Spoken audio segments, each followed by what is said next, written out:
Good morning. Happy Friday, everyone. I hope you are having a great day and enjoying another day at home with your families. This morning, I wanted to share a book called Make Way for Ducklings by Robert McCloskey. And this is another book from Logan's collection, but it also is a beautiful picture book. Well, it's not just a picture book, but the book was awarded the Caldecott Medal, mostly for the beautiful pictures that are in this. So as we read, pay attention to the details and the illustrations because they're really beautiful in this book. And again today, I have my reading buddy Zoe over here. She says hello. She's not very interested in this book, but that's okay. I think you'll like it a lot more. Make Way for Ducklings.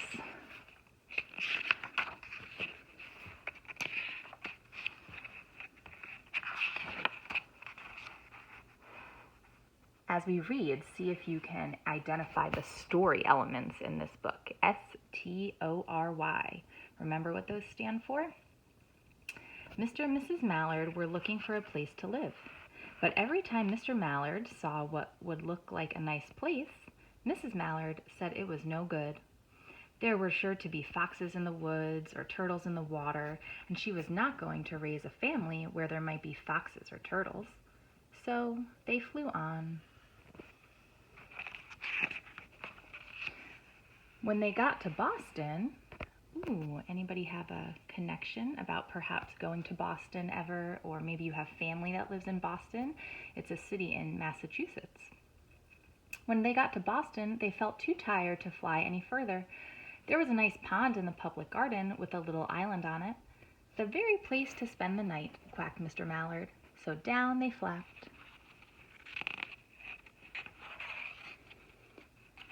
Next morning, they fished for their breakfast in the mud at the bottom of the pond, but they didn't find much.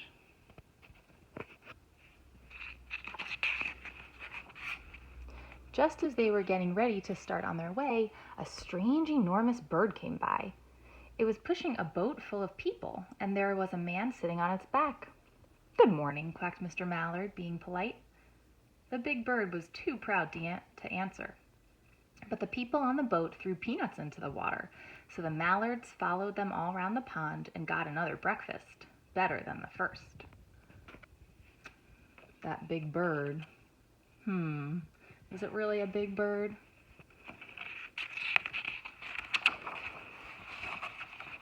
"I like this place," said Mrs. Mallard as they climbed out on the bank and waddled along.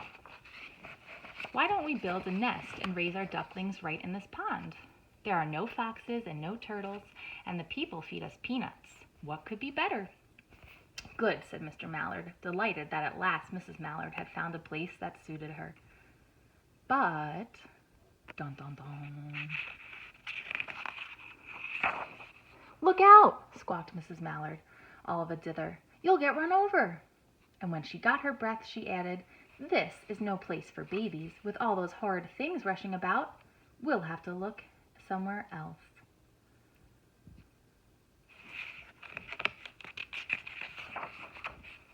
So they flew over Beacon Hill and round the State House, but there was no place there. Oops, seems like there's a problem. Can you identify what the problem is so far? They looked in Lewisburg Square, but there was no water to swim in.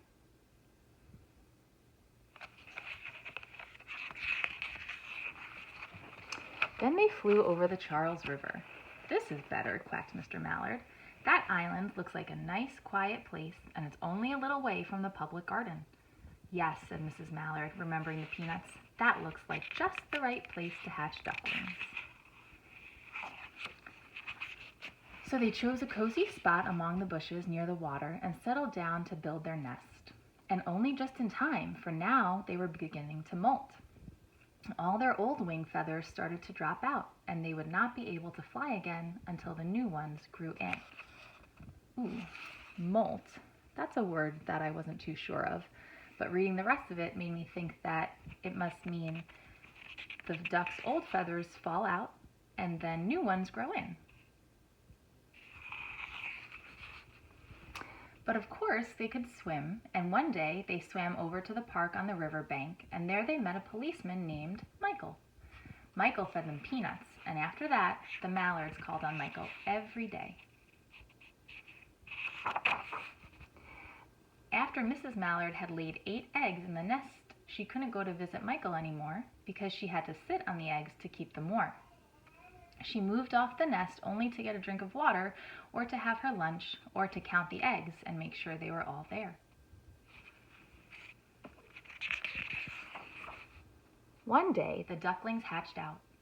First came Jack, then Cack, and then Lack, then Mac. Connection. Mac, you're in the story. And Knack, and Whack, and Pack, and Quack. Mr. and Mrs. Mallard were bursting with pride.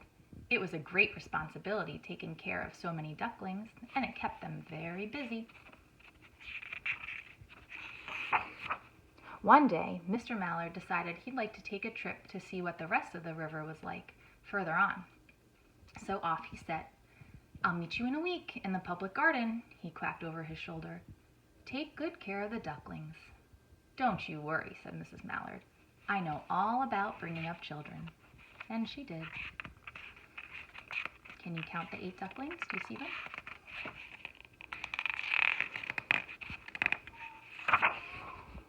She taught them how to swim and dive.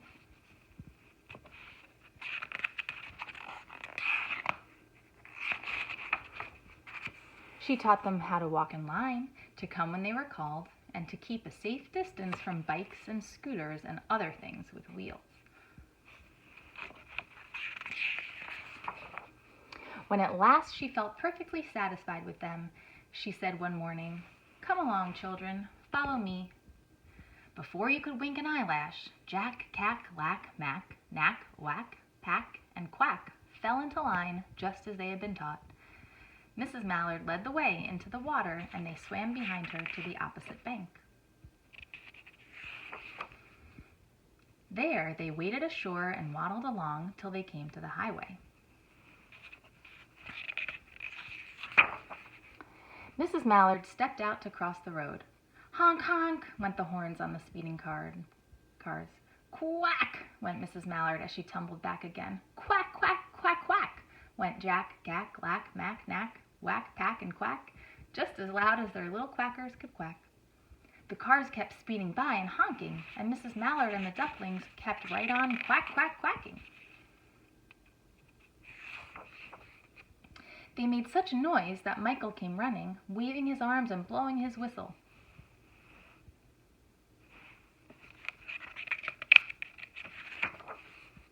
He planted himself in the center of the road, raised one hand to stop the traffic, and then beckoned with the other, the way policemen do, for Mrs. Mallard to cross over.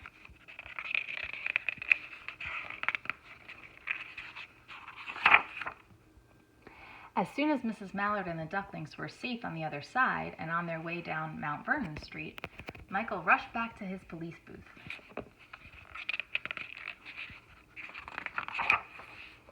He called Clancy at headquarters and said, "There's a family of ducks walking down the street."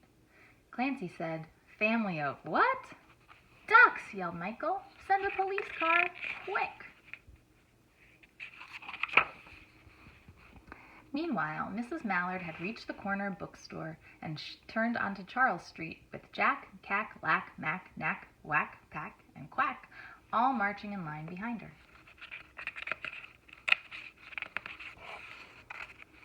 Oh my goodness, these pages are difficult to turn. Everyone stared. An old lady from Beacon Hill said, "Isn't it amazing?" And the man who swept the streets said, "Well now, ain't that nice?" And when Mrs. Mallard heard them, she was so proud, she tipped her nose in the air and walked along with an extra swing in her waddle.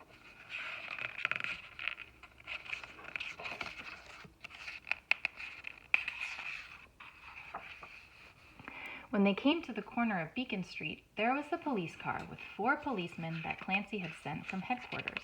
The policemen held back the traffic so Mrs. Mallard and the ducklings could march across the street right on into the public garden. Phew, what a trip. Inside the gate, they all turned round to say thank you to the policeman. The policeman smiled and waved goodbye.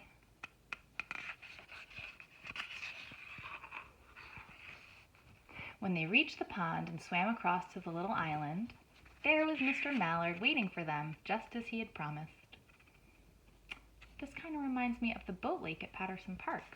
Another connection. The ducklings liked the new island so much that they decided to live there. All day long, they follow the swan boats and eat peanuts. And when night falls, they swim to their little island and go to sleep.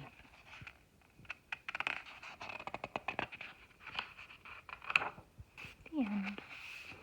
Well, I hope you enjoyed Make Way for Ducklings. And as you go on with the rest of your day, see if you can think of any stories that you can create, maybe with the surroundings around you.